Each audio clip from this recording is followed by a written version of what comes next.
Ya pemirsa, sekarang kita ke informasi perakiran cuaca dari Badan Meteorologi, Klimatologi, dan Geofisika untuk siang nanti, Kamis 15 September 2022. Kita awali dari kota Medan, di mana ini siang nanti diprediksi akan terjadi hujan ringan dengan suhu 22 hingga 30 derajat Celcius. Sementara untuk kota Jakarta, siang nanti diprediksi cerah berawan dengan suhu 25 hingga 32 derajat Celcius. Berbeda dengan kota Surabaya, pemirsa, siang nanti ini justru diprediksi akan cerah dengan suhu maksimal 34 derajat Celcius. Berbanding terbalik dengan kota Denpasar yang akan terjadi hujan dengan intensitas ringan dengan suhu 25 sampai 32 derajat Celcius. Dan yang terakhir kota Jayapura hari ini diprediksi cerah berawan dengan suhu 23 hingga 31 derajat Celcius. Demikian pemirsa perakiran cuaca untuk siang nanti, semoga bermanfaat dan tentunya dapat menjadi referensi bagi Anda yang akan beraktivitas hari ini.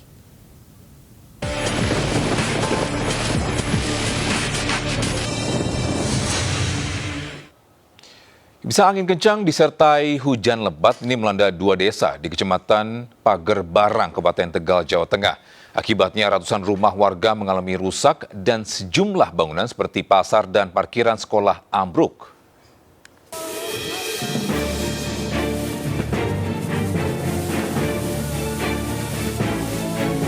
Beginilah detik-detik angin kencang disertai hujan menerjang Desa Pager Barang, Kecamatan Pager Barang, Kabupaten Tegal, Selasa sore.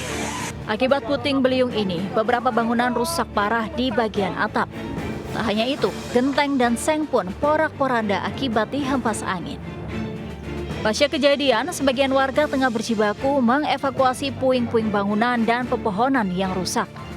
Selain rumah, angin kencang juga merobohkan tempat parkir sekolah.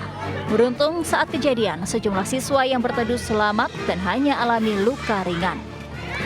Ya begitu yang namanya angin ya, banyak anak sekolah di sini yang kejatuhan itu pohon sama ini gubuk, sama motor juga banyak yang ada hancur. Ada yang patah setirnya, speedometernya, nggak ada yang korban tapi ya kayaknya pada sakit aja kena itu timpa genteng. Iya. Selain itu, pasar yang baru saja dibangun juga roboh akibat angin kencang. Terjangan puting beliung ini terjadi di Desa Jatiwangi dan Pager Barang. Sementara dari pendataan petugas, 147 rumah warga rusak ringan hingga sedang dan 8 bangunan rusak parah. Dari Tegal, Jawa Tengah, Yunibar iNews melaporkan. Bisa Badan Meteorologi Australia mengumumkan fenomena cuaca La Nina telah terbentuk di Samudra Pasifik selama 3 tahun berturut-turut.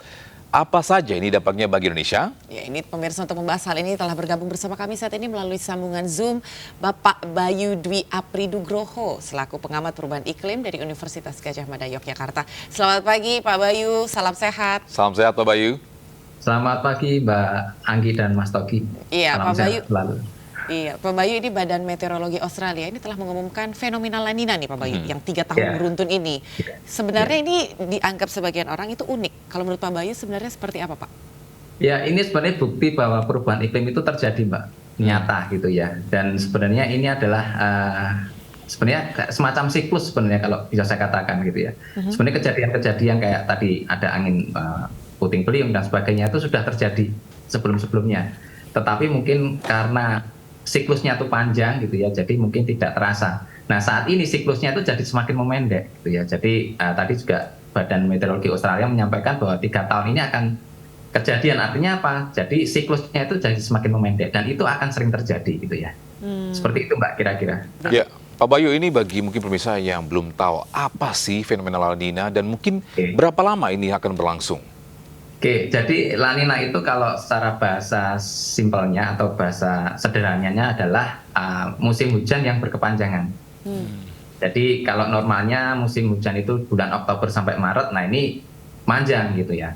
Nah kemudian juga diikuti dengan curah hujan dengan intensitas yang tinggi, kemudian juga longsor dan sebagainya. Tetapi memang La Nina sendiri itu ada beberapa kategori gitu ya, ada La Nina lemah, ada La Nina kuat gitu ya. Nah tahun ini itu diindikasikan sebagai La Nina kuat.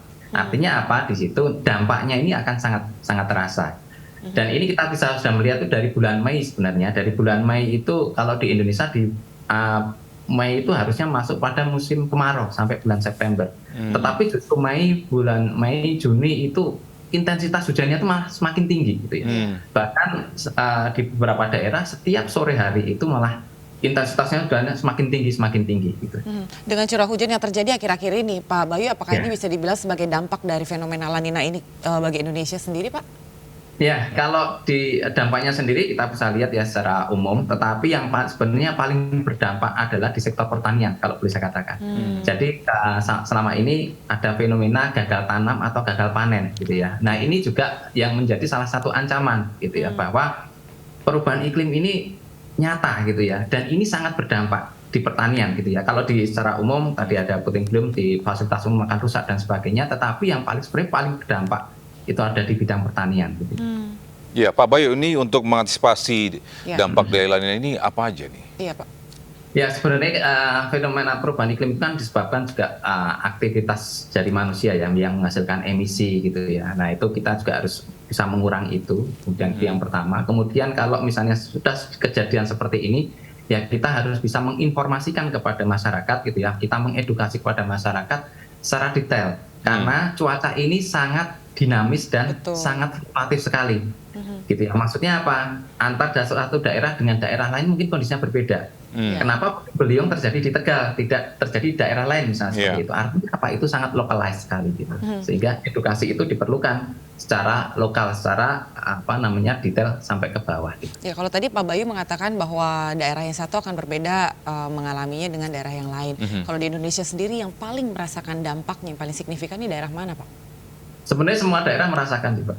Semua daerah merasakan gitu. Jadi memang kita tidak bisa mengatakan gitu ya satu daerah gitu, kemudian daerah lain tidak merasakan, tidak. Tetapi memang ini juga tergantung dari kondisi di atas gitu ya, bagaimana pergerakan angin dan sebagainya gitu ya. Nah itu juga akan berpengaruh di daerah mana akan terjadi kejadian seperti yang terjadi di Tegal tadi. Berarti sebenarnya BMKG sudah harus bisa mencermati ya Pak untuk mewaspadai dampak yang sebenarnya bisa terjadi dan bisa dirasakan oleh masyarakat sendiri. Dan langkah-langkah yang perlu diambil untuk mengantisipasi atau untuk persiapan menghadapi kondisi cuaca yang lebih ekstrim lagi, kira-kira apa Pak? Jadi sebenarnya tadi saya sampaikan ada prediksi yang lebih detail ke setiap daerah gitu ya. Maksudnya ada levelnya tidak hanya sampai mungkin hanya provinsi atau kabupaten, tetapi bisa lebih detail lagi ke tingkat kecamatan atau tingkat desa gitu. Apalagi untuk pertanian gitu ya. Itu level desa itu lebih penting informasi tersebut gitu ya. Karena itu kaitannya dengan ketersediaan pangan gitu ya, kaitannya dengan gagal tadi, gagal tanam dan gagal panen. Kalau banjir kayak gini, intensitasnya tinggi itu kan banyak lahan-lahan yang kebanjiran seperti itu, sehingga informasi itu harus disampaikan sedetail mungkin sampai level di bawah gitu. Ya tadi Pak Bayu juga sampaikan ini efek terhadap para petani juga ya. Bagaimana untuk persiapan para petani ini ya? Apa yang harus mereka antisipasi, mungkin mempersiapkan ketika ini terjadi? Jadi yang dilakukan petani adalah kita harus melihat gitu ya, bagaimana misalnya peran penyuluh menyampaikan bahwa ke depan akan seperti apa gitu ya, sehingga kita bisa menyesuaikan kapan sih sebenarnya kalender tanam atau kapan waktu yang cocok untuk melakukan penanaman seperti itu. Nah itu yang harus dilakukan. Karena kalau kita tetap berpatokan bahwa kondisi saat ini adalah kondisi normal, dalam arti adalah bulan Oktober sampai Maret itu adalah dianggap sebagai musim hujan. Nah itu nanti kejadiannya adalah terjadi gagal tanam maupun gagal panen tadi gitu ya. Sehingga edukasi kemudian informasi terkait dengan prediksi cuaca ke depan seperti apa itu yang harus disampaikan kepada petani khususnya. Kalau tadi sempat disampaikan bahwa petani harus mengetahui begitu bagaimana waktu yang tepat untuk tanam ataupun untuk panen. Kalau untuk yang lainnya Pak, misalnya ini kan untuk bepergian lah katakan.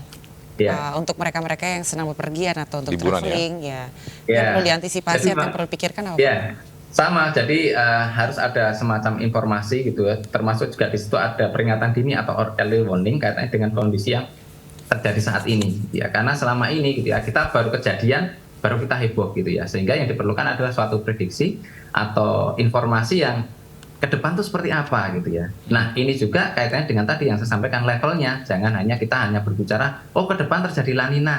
Nah La Ninanya di mana gitu ya, La Ninanya itu terjadi di mana. Nah ini yang harus kita informasikan gitu ya, ke depan seperti apa dan mungkin ini akan dan sekarang harus apa gitu ya.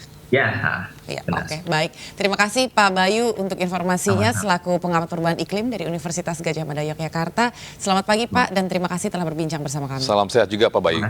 Selamat sehat Pak.